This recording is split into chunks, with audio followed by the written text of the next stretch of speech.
दोस्तों नमस्कार, स्वागत है आपका अपना स्टडी चैनल लर्निंग जीएस वाला में। दोस्तों आज हम एनसीईआरटी क्लास 7 की राज्य व्यवस्था अध्याय 3 को कंप्लीट करेंगे। यह वीडियो सीटेट जुलाई 2024 एवं सभी जीके जीएस के लिए इम्पोर्टेंट है। तो चलिए दोस्तों बिना समय गंवाए शुरू करते हैं। वीडियो में आगे बढ़ने से पहले आपसे निवेदन है कि आप चैनल को सब्सक्राइब कर लें और बेल आइकन को दबा दें ताकि लेटेस्ट नोटिफिकेशन आपको मिलता रहे। तो चैप्टर 3 राज्य शासन कैसे काम करता है। तो राज्य शासन कैसे काम करता है काफ़ी इम्पोर्टेंट चैप्टर है और यह हर व्यक्ति को जानना आवश्यक है। पिछले वर्ष हमने यह चर्चा की थी कि शासन 3 स्तरों पे काम करता है। तो शासन कितने स्तर पे काम करता है? 3 स्तर पे काम करता है। ये एक इम्पोर्टेंट हो गया। कौन कौन? तो स्थानीय, राज्य और केंद्र। तो यहाँ से प्रश्न बनता है कि शासन कितने स्तरों पे काम करता है? तो 3 स्तरों पे काम करता है। कौन कौन? स्थानीय, राज्य और केंद्र। हमने कुछ विस्तार के साथ स्थानीय शासन के कार्यों के बारे में जाना भी था। इस अध्याय में हम जानेंगे कि राज्य स्तर पर शासन कैसे कार्य करता है। लोकतंत्र में राज्य का शासन किस तरह किया जाता है, विधानसभा सदस्यों और मंत्रियों की क्या भूमिका होती है। तो आज हम विधानसभा और उसके मंत्री के कार्य के बारे में इस चैप्टर में अच्छे से जानेंगे। लोग शासन के सामने अपने विचार कैसे रखते हैं या किसी कार्य की मांग कैसे करते हैं। हम इन प्रश्नों पर विचार करने के लिए स्वास्थ्य का उदाहरण ले सकते हैं। ये सब है जैसे टीवी पर समाचार में बताया गया कि हैजे से 10 लोगों की मृत्यु हो गई। क्या ऐसा हो सकता है? क्या कोई सचमुच इससे मर सकता है? तो इसी तरह के उदाहरण हैं कई। चलिए आगे मेन इंपॉर्टेंट चैप्टर पे चलते हैं। विधायक कौन होता है? विधायक कौन होता है? उपरोक्त भाग में आपने पतालपुरम की कुछ घटनाओं के बारे में पढ़ा। ये पता ऊपर जो कुछ उदाहरण थे एग्जाम और प्रश्न के दृष्टि से इम्पोर्टेंट नहीं है, इसलिए हम समय बिना गंवाए मुख्य चैप्टर पर आए हैं। आप शायद जिलाधीश, चिकित्सा अधिकारी जैसे अधिकारियों के नामों से परिचित भी होंगे, परंतु क्या आपने विधायक और विधानसभा के बारे में सुना है? क्या आपने अपने क्षेत्र के विधायक यानी एमएलए, विधायक को इंग्लिश में क्या बोलते हैं? एमएलए बोलते हैं, से परिचित हैं? क्या आपको पता है कि वे किस पार्टी के हैं? विधानसभा के सदस्य को विधायक एमएलए कहा जाता है। तो यहाँ ये ध्यान देने वाली बात है कि विधानसभा के मेंबर को क्या कहा जाता है? तो हिंदी में विधायक कहा जाता है और इंग्लिश में एमएलए कहा जाता है। एमएलए का फुल फॉर्म भी पूछ लेता है तो मेंबर ऑफ लेजिस्लेटिव असेंबली। क्या होता है? Member of legislative assembly MLA का फुल फॉर्म होता है। ये जो है संक्षिप्त रूप है एमएलए। और एमएलए का चुनाव, यहाँ से एमएलए का चुनाव जनता द्वारा किया जाता है। यहाँ से ही प्रश्न पूछता है कि एमएलए का चुनाव कौन करता है? तो इसका चुनाव जनता द्वारा किया जाता है। फिर वे लेजिस्लेटिव असेंबली के मेंबर यानी विधानसभा के सदस्य बन जाते हैं। जब उनका चुनाव होता है और जीत जाते हैं तो वो लेजिस्लेटिव असेंबली के मेंबर यानी विधानसभा के सदस्य बन जाते हैं और सरकार बनाते हैं। इस प्रकार से हम कह सकते हैं कि विधायक जनता का प्रतिनिधित्व करता है। विधायक किसका प्रतिनिधित्व करता है? जनता का प्रतिनिधित्व करता है। नीचे दिए एक उदाहरण से यह बात और अधिक स्पष्ट हो जाएगी। भारत के हर राज्य में एक विधानसभा है। हर राज्य कई निर्वाचन क्षेत्रों में बटा हुआ है। उदाहरण के लिए कुछ मानचित्र को यहाँ दिए गए कुछ मानचित्र हैं नीचे में, उनको देखिए। इसमें दर्शाया गया है कि हिमाचल प्रदेश 68 निर्वाचन क्षेत्रों में बटा है। हिमाचल प्रदेश कितने क्षेत्रों में, निर्वाचन क्षेत्र में, विधानसभा में, तो 68 बटा हुआ है। हर निर्वाचन क्षेत्र से जनता एक प्रतिनिधि चुनती है जो विधानसभा का सदस्य यानी विधायक बन जाता है। आपने ध्यान दिया होगा कि चुनाव में लोग अलग अलग पार्टियों के नाम से खड़े होते हैं, इसलिए ये विधायक अलग अलग राजनीतिक दल के होते हैं। जो लोग विधायक होते हैं वे मंत्री या मुख्यमंत्री कैसे बन जाते हैं, तो जिस राजनीतिक दल के विधायक आधे से अधिक निर्वाचन क्षेत्रों में जीत जाते हैं, माने उस राज्य में जो दल आधे या आधे से अधिक जीतते हैं, राज्य में उस दल को बहुमत में माना जाता है। बहुमत प्राप्त करने वाले राजनीतिक दल को सत्ता पक्ष और अन्य सबको विरोधी पक्ष वाला कहा जाता है। सत्ता पक्ष कौन होता है? जो बहुमत प्राप्त करता है। जो बहुमत नहीं प्राप्त करता है वो कौन होता है? विरोधी पक्ष। उदाहरण के लिए हिमाचल प्रदेश की विधानसभा में विधायकों के 68 निर्वाचन क्षेत्र हैं। ये देखिए, जब यही आगे चलते हैं,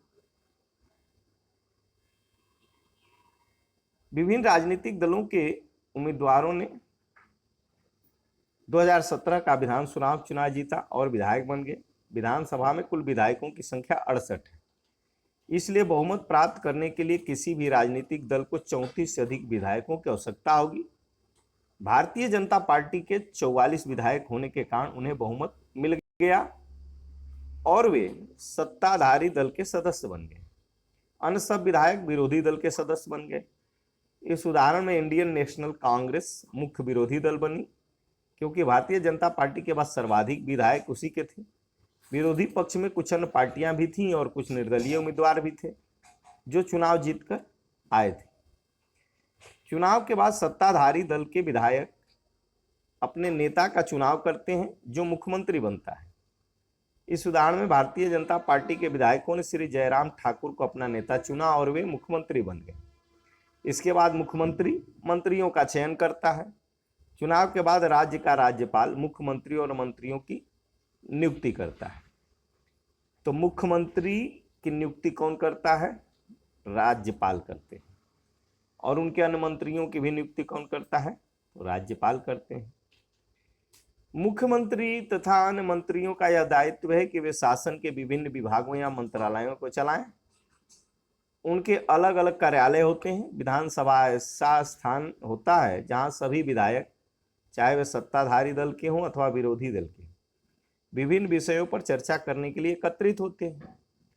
इस तरह कुछ विधायकों की दोहरी जिम्मेदारी हो जाती है, एक विधायक के रूप में और दूसरे मंत्री के रूप में। इसके बारे में हम आगे पढ़ेंगे। अब विधानसभा में बहस होती है, तो वह कैसे होती है? आफरीन, सुजाता और उनके विद्यालय के कई अन्य विद्यार्थियों ने विधानसभा देखने के लिए राजधानी की यात्रा की। विधानसभा एक अत्यंत भव्य तथा प्रभावशाली भवन में स्थित है। बहुत बच्चे उत्सुक थे। सुरक्षा जांच के बाद उन्हें ऊपर ले जाया गया।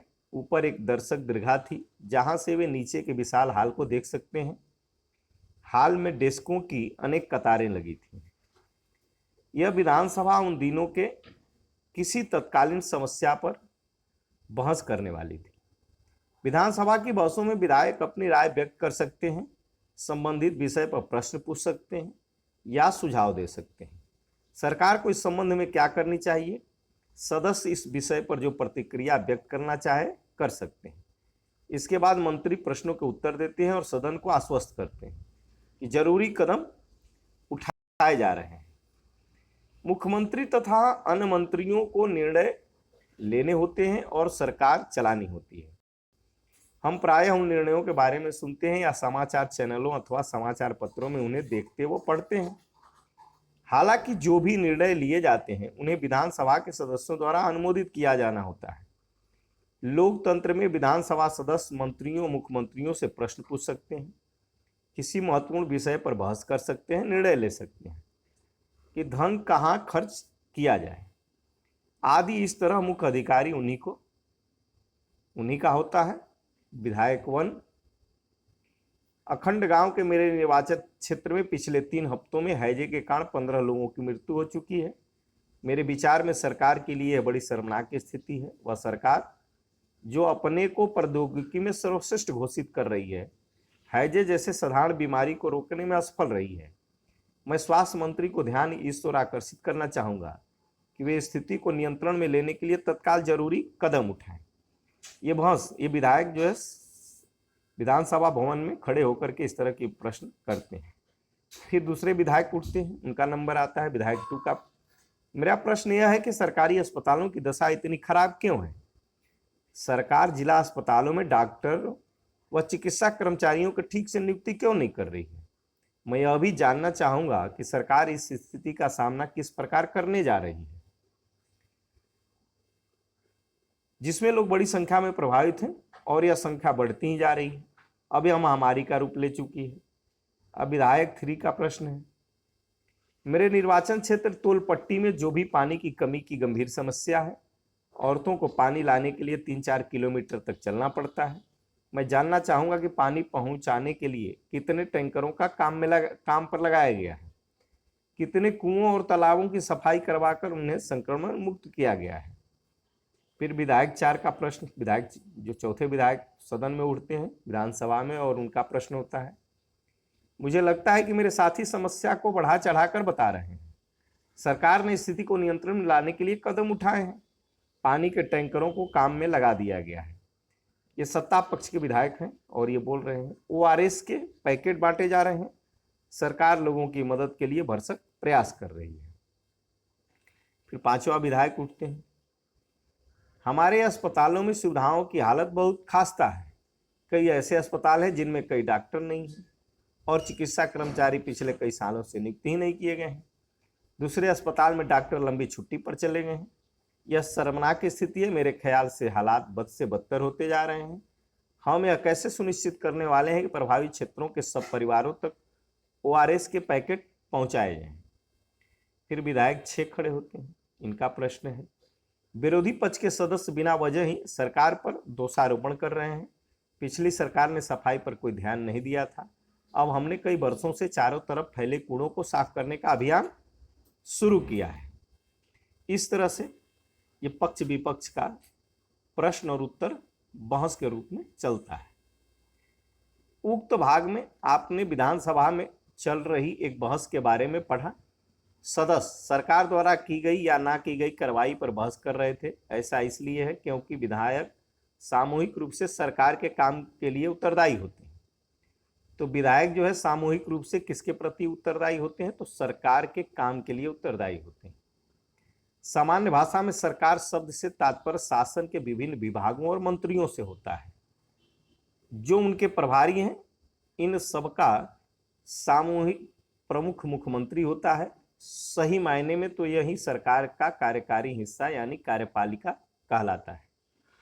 दूसरी तरफ सारे विधायक जो विधानसभा में एकत्र होते हैं विधायिका कहलाते हैं।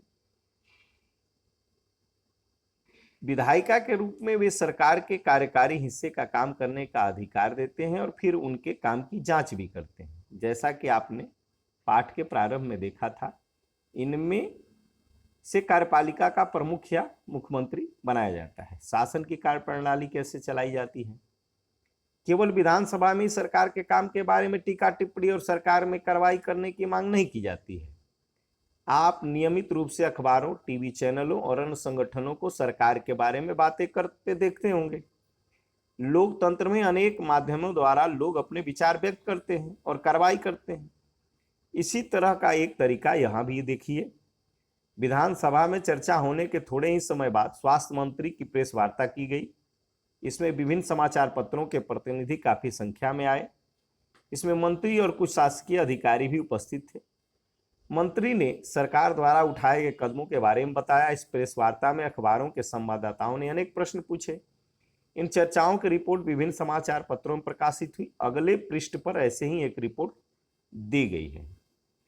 अगले सप्ताह मुख्यमंत्री और स्वास्थ्य मंत्री पतालपुरम जिले के दौरे पर गए। उन्होंने उन परिवारों से भेंट की जिनके रिश्तेदारों की मृत्यु हो गई थी। वे अस्वस्थ लोगों को देखने अस्पताल भी गए। सरकार ने इन परिवारों के लिए मुआवजा राशि की भी घोषणा की। मुख्यमंत्री ने कहा कि उनके विचार से समस्या केवल सफाई की नहीं है वरन पीने का स्वच्छ पानी की भी कमी है। उन्होंने कहा कि एक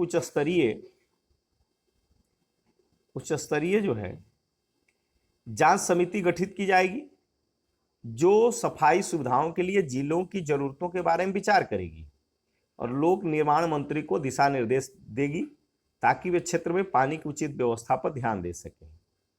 जैसा आपने ऊपर देखा, वे लोग जो सत्ता में हैं जैसे मुख्यमंत्री और स्वास्थ्य मंत्री, उन्हीं समस्याओं पर कार्रवाई करनी होती है। ये कार्य विभिन्न विभागों द्वारा करवाए जाते हैं जैसे लोक निर्माण विभाग, कृषि विभाग, स्वास्थ्य विभाग, शिक्षा विभाग आदि। उन्हें विधानसभा में उठाए गए प्रश्नों का भी उत्तर देना होता है और प्रश्न करने वाले लोगों को आश्वस्त करना होता है कि उचित कदम उठाए जा रहे हैं। इनके साथ साथ समाचार पत्रों, वन माध्यमों में भी उन विषयों पर चर्चा होती है जिसका उत्तर सरकार को देना होता है, जैसे प्रेस वार्ता आयोजित करना। सरकार सफाई और स्वास्थ्य सेवाओं के लिए नए कानून का निर्माण भी करती है।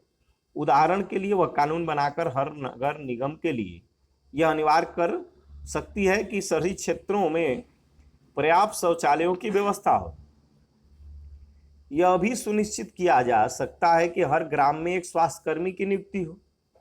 किसी विषय पर कानून बनाने का यह कार्य प्रत्येक राज्य की विधानसभा द्वारा किया जाता है। इसके पश्चात विभिन्न शासकीय विभाग इन कानूनों को क्रियान्वयन करते हैं। पूरे देश के लिए कानून संसद में बनाए जाते हैं। संसद के बारे में आप अगले वर्ष पढ़ेंगे, यानी कि कक्षा 8 में। लोकतंत्र में विधायकों एमएलए के रूप में जनता अपने प्रतिनिधि चुनती है और इस तरह शासन मुख्यतः जनता का ही होता है। शासन किसका होता है? मुख्य रूप से जनता का होता है। भारत के प्रस्तावना में ही वर्णन है, हम भारत के लोग से ही शुरू होता है। फिर सत्ता पक्ष के सदस्य सरकार बनाते हैं और कुछ सदस्यों को मंत्री बनाया जाता है। ये मंत्री सरकार के विभिन्न विभागों के प्रभारी होते हैं। जैसे ऊपर दिए गए उदाहरण में स्वास्थ्य विभाग, इन विभागों द्वारा जो कोई भी कार्य किया जाता है उसे विधायिका द्वारा अनुमोदित या स्वीकृत किया जाता है।